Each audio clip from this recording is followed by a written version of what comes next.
This is Come to Daddy with Reuben K, the podcast about celebs and their parents for people who like to shoot for the stars but mainly aim for the back of the throat. I'm not saying I've got daddy issues, but my dad viewed me as a multi-dimensional living work of performance art. But my mum just saved time and told everyone I was a poof. Oh my God, why are you here? Come on, script. Otherwise we're going to have to pay for another hour. I don't get to be in front of the camera very much. Oh God, please. So I thought I would... Okay. She's getting sweaty hot. All right, come in. Well, it's Come funny. in. Reuben has said that my mum used to say to me, Amanda, you need to calm down. You're getting sweaty hot. And when I get hot now, I get really panicky because so I can't exercise. You can't I can't. No, I won't. I can't. Not many people know this, but your mum was actually Kathy Bates in Misery? She's no longer with us. Not Kathy Bates, unless something's happened while we've been in here. Someone check on Kathy Bates. Yes, but my mother. So I'm not going to be drawn on. I'm not going to be neggy, but yes, more like Mummy Dearest. But no. Love you, Rosemary. Rosemary for remembrance. How are you doing this week, Amanda? Yes, very good. Very excited about today's guest. I've worked with her a couple of times. Very funny. She's got more followers and views and watches and engagements online than I think there are people in the country. Such an impish little thing.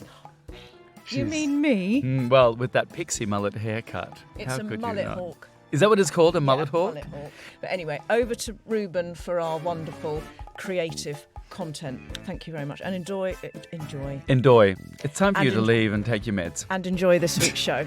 See you Leaving. Later. She doesn't know she's only got a few months left to live. I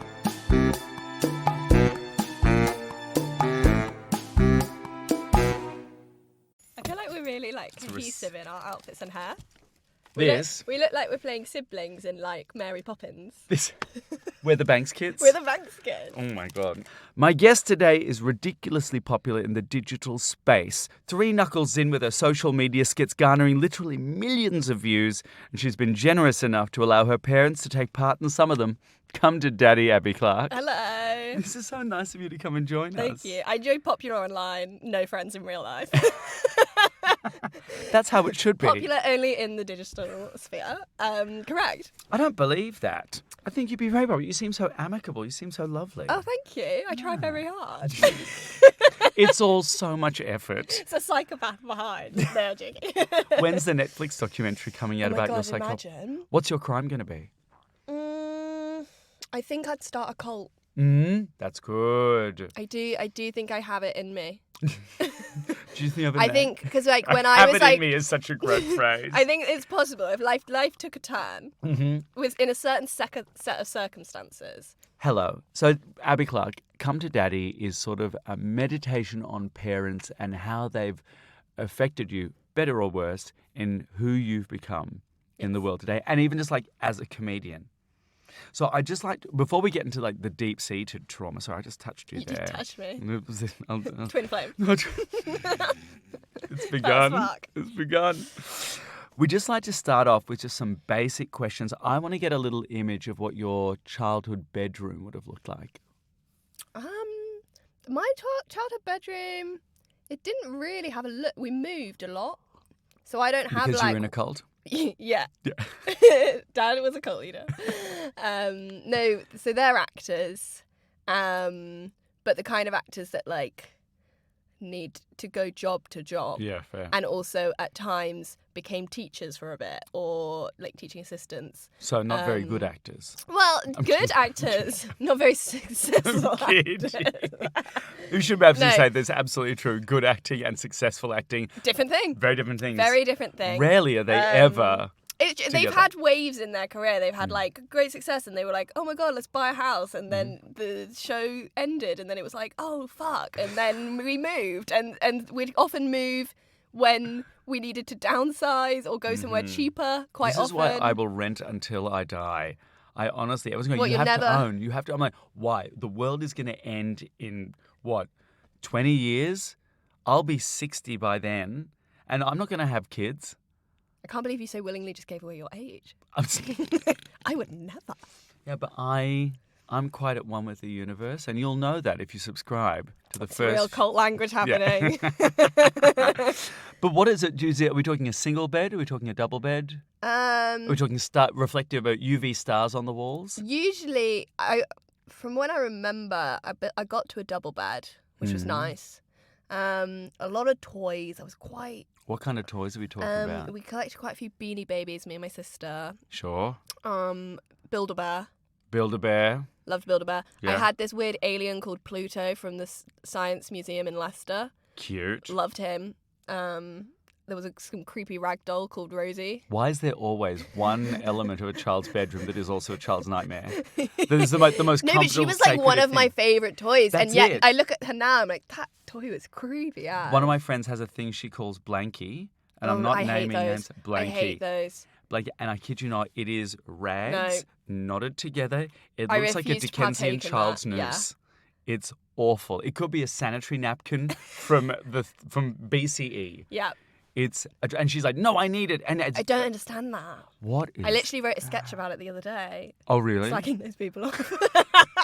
Please send it to me. I'll send it to her. Okay, yeah. It'll be on Radio 4 in February if you listen in. I can't believe you're on Radio 4 and I'm doing this in a basement. We're actually top floor. This is okay. Second floor. Okay. But it looks like a basement. But like, yeah.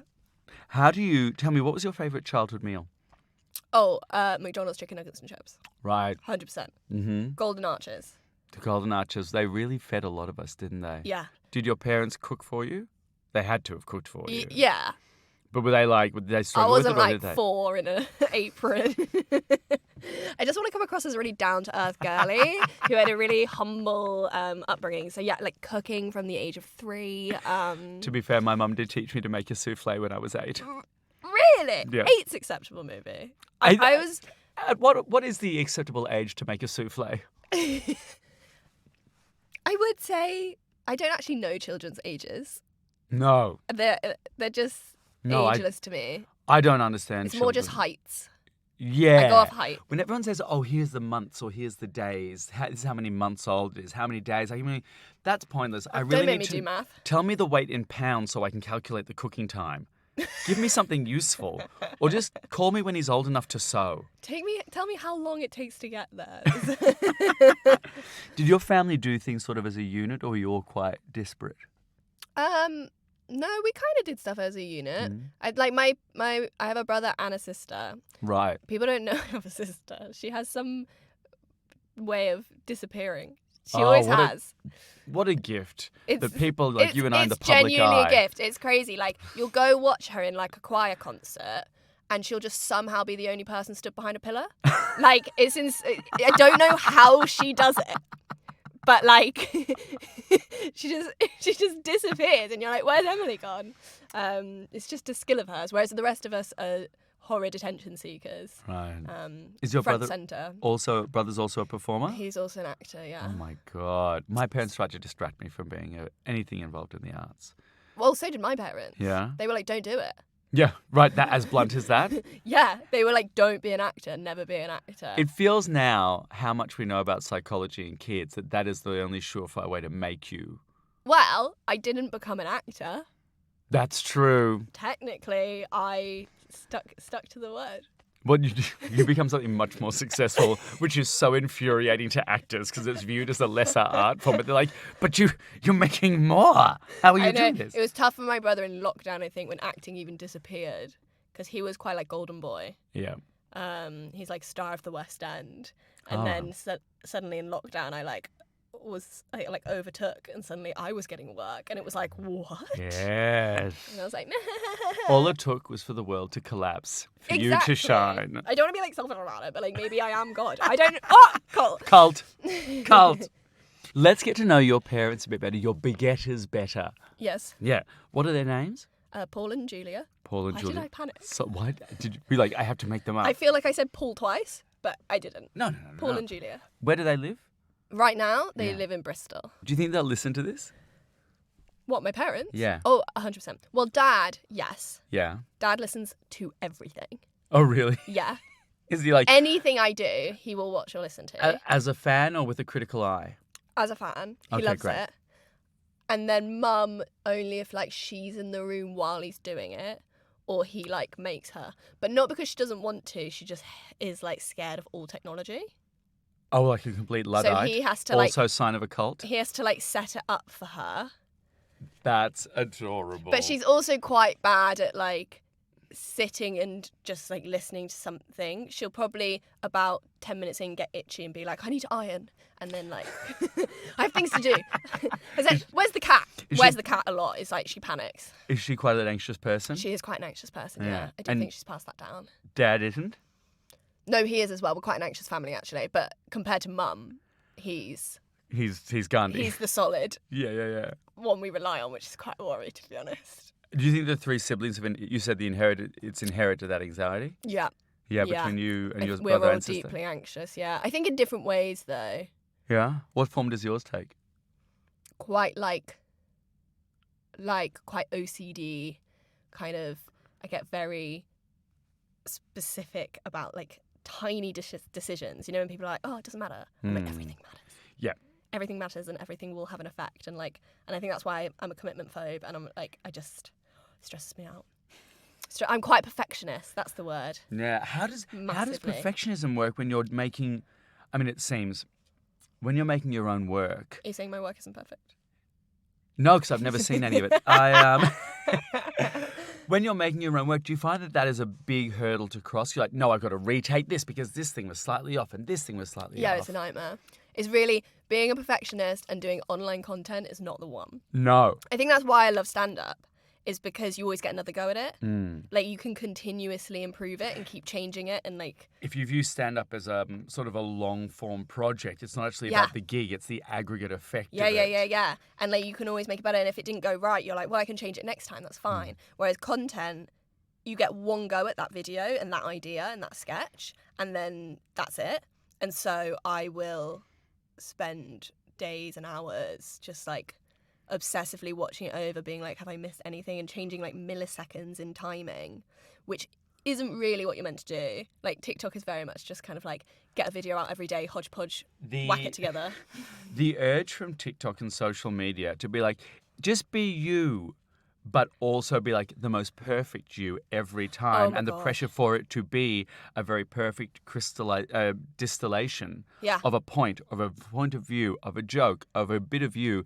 They're so antithetical. They bump up against each other so much. Yeah, and also I think if you serve people like really high quality content, if you then try and go to low quality content, they'll be like, what? Oh, yeah. Why isn't this high quality content? And I was like, because I was killing myself making that. It's trying to be like, keep it organic, but keep it consistent. You cannot have the two. You can't have both. Can we get like a little snapshot of their lives or their attitudes between Paul and Julia? Julia, I was about to say Linda. Linda. Yeah, same vibe, isn't it? It's It is Julia the and same Linda, they vibe. have the same vibe. She has a brown bob with a fringe. Do you know what I mean? It could be a Linda. She could be Linda. Personalities. My dad, I think, is a frustrated comedian. I think that's why he like listens to so much of this stuff. Like, I think he is living through me slightly. That like he just loves it. But are you okay with that? Yeah. I really get on with him. Like, I think it's quite nice actually that I've become like really mates with my dad since living with him as an adult. Right. So you live with your dad now? Yeah, like I don't anymore, but I lived with them in lockdown. Right. And a little bit after uni. And I think when I found like we do like banter and like it is much more of like a meaty relationship now, which is actually really fun. Whereas my mum is more of just like a mum relationship because she doesn't do the banter quite as much. But does she have sort of opinions about your content and your dad? Are there creative kind of arguments? Because they're in your content as well. And they're performers in their own right. Yeah. Well, that's why I used them. I was like, when we were in that lockdown and I saw everyone cracking their parents out and, you know, using their granddads for a Pretty Little Thing brand deal, I was like, well, I've got like some professional You got the goods. performers in this house. They can hit a mark. They can deliver a line. Well, this is why I was like, it would be like I know they could do that and it wouldn't be too difficult either. I was wrong about that. It was very difficult. Oh, really? How? Well, Mum finds it quite stressful. I think she's like a proper actor where she is very happy and comfortable playing someone else, but she's not very comfortable being on camera as herself. Whereas my dad loves it because he is a frustrated stand-up comedian. So he's very good at doing all like the jokes on camera and stuff as himself, whereas Mum likes to be like a character. And they're not dancers. They're actors, but they're not dancers. So the choreo is quite difficult. And people would get very stressed because I'm a perfectionist and they know I'm a perfectionist.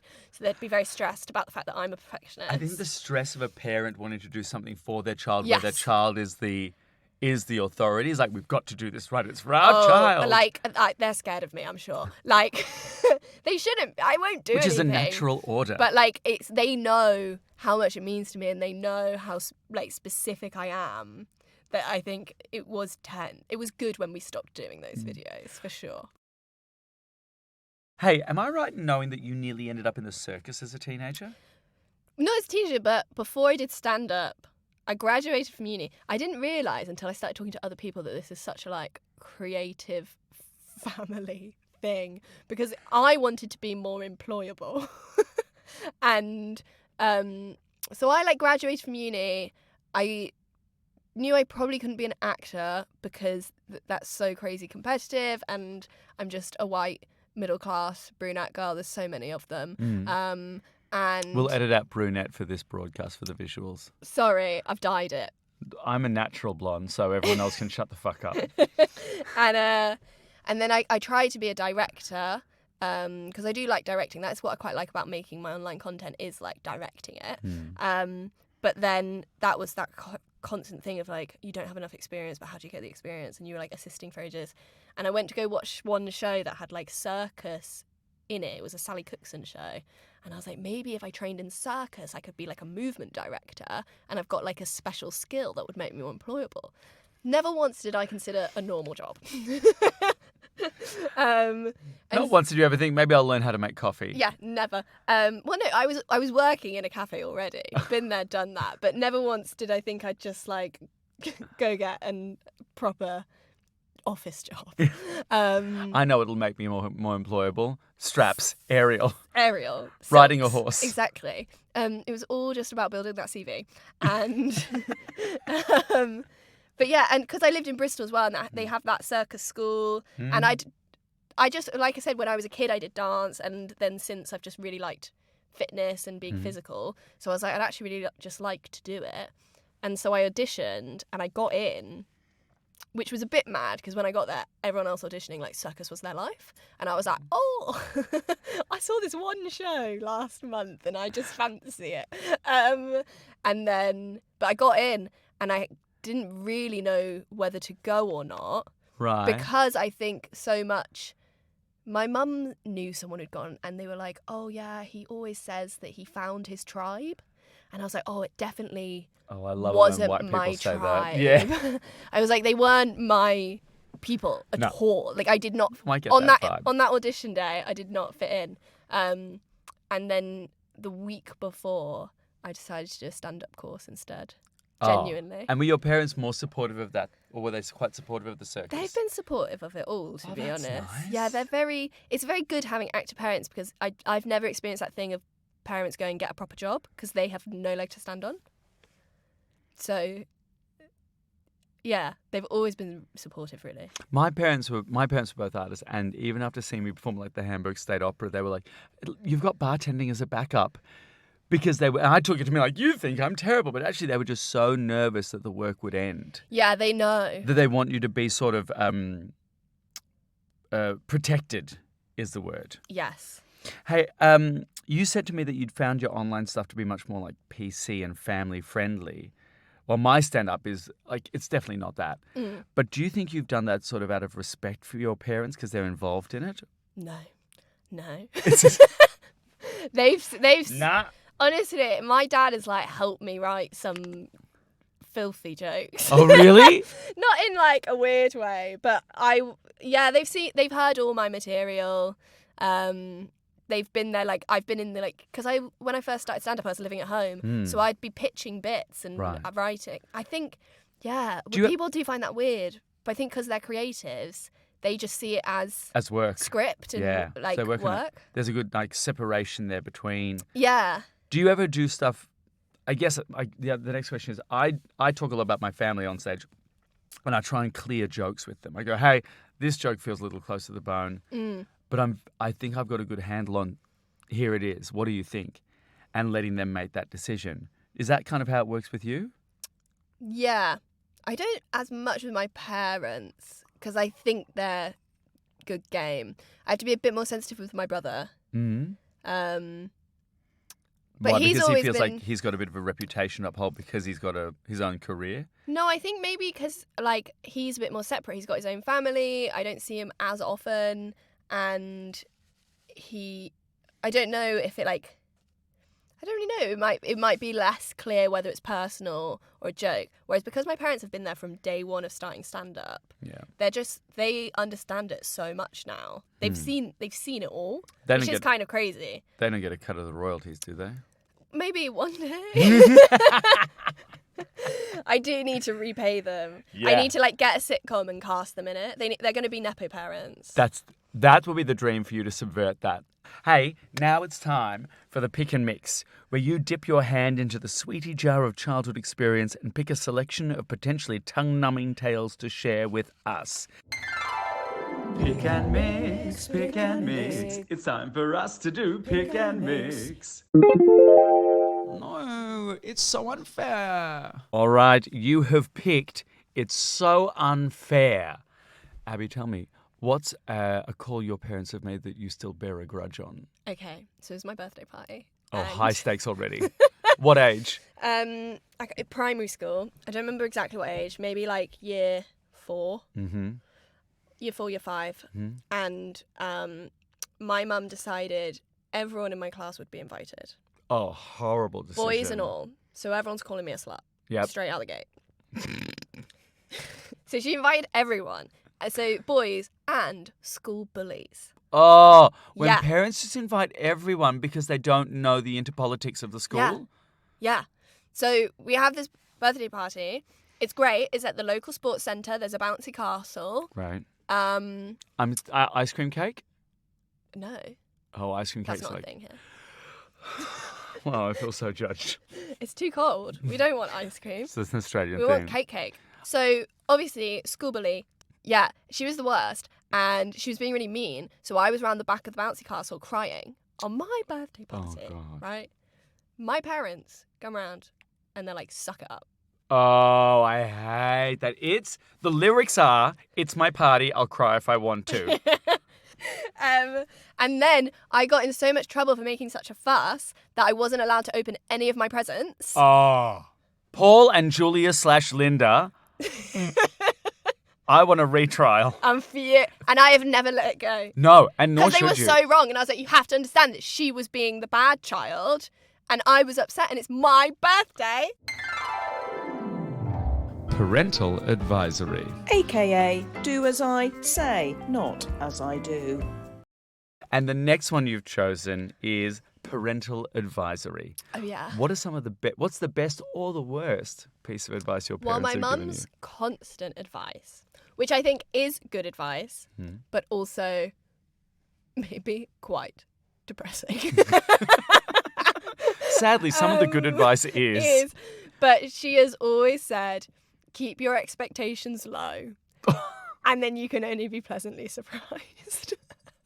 I have caught And that's myself, like her catchphrase. I've caught myself saying that to myself as a mantra just because of the world, Yeah. independent of ever meeting your mum. Well, it's her mantra as well. I think it's especially an actor's mantra. Yeah. Like, she never expects to get anything, to be successful, and then it's only a pleasant surprise. It's so different to the people who go, I manifest everything. Listen, I deserve this. it This is doesn't- mine to have and mine to hold. It doesn't work in a manifestation world. Like, I can't manifest because I've been drilled expectations low. There's an old Jewish saying, which is hope for the best, expect the worst. Oh, that's nice. Yeah. But I don't think you can do the both. Well, I mean, Because if I'm hoping, I Yeah, start you're imagining not what wrong. would happen and then I just get disappointed. So you do just have to expect everything to be shit, but then that is quite depressing. And I do find that I feel like sometimes I've dated people who are more like, it'll be fine. Like, they expect everything will be fine. That's their... Yeah, but they haven't been that's crying their behind the back of a set bouncy castle, mindset. have they? Whereas my mindset is, this will be... everything will go terribly wrong and we need to prepare for that. Yeah, but I think that's also healthy. I Maybe. like to live in like a state of whatever happens will happen, and there's no control. You should be prepared for things. You should just be like, brr, brr. That's all I can do, and that's That not sounds really. that's the healthiest, probably. It's also not really a plan because I didn't finish the sentence. I just sort of went brr, brr, brr, and just Yeah. crossed fingers. Hey, there's one last thing Okay. here before we release you from our lovely Sweatbox. sweatbox. This is called Shall I Be Mother? Shall I be mother? This is where you get to look into my eyes and imagine that I am Paul or I am Julia Oh, God. or Linda. We don't judge if they want to be in a threesome. And imagine that I am them. And what would you say to them? Oh, this is uncomfortable. You're not allowed to look away. No, by I the have way. to look away. I can't make eye contact. I would just say thank you. I think the best, because I think people talk with like nepo babies and stuff like that about like the step forwards or like privileges your parents give you, and I do think the privilege my parents have given me is support. Like, that's the biggest privilege of all. Like, they have been in my videos. They've done so much like free work in all honesty. And that has all of that support, all of that not going, when are you going to get a proper job, all of the like sitting outside for an hour while I do a dance class that was too far away for it to be worth driving back and then coming back. Just like all of it, they have been the most supportive parents. So it's mainly thank you. I'm very uncomfortable, That's but fair. yeah, that like I think that is my biggest privilege, is to have parents that just will do anything, in all honesty. That's so to, lovely. to see me succeed. And that's on top of pushing you out of their bodies. Well, only one of them did that. Is that how it works? Yeah. Oh, I am under That's it. There's a lot of blood. it was strange. No, Hey, thank you for coming to Daddy. thank you for having me. Where can I keep people? getting thrown by the title. I know it's an odd one, isn't it? But I love saying it every time. Thank you for coming to Daddy. Where can listeners, the Daddyettes, find you? Fun. They can find me at Abby Clarke Comedy. Great. Instagram, TikTok, YouTube, Twitter, all of them. Isn't it exhausting?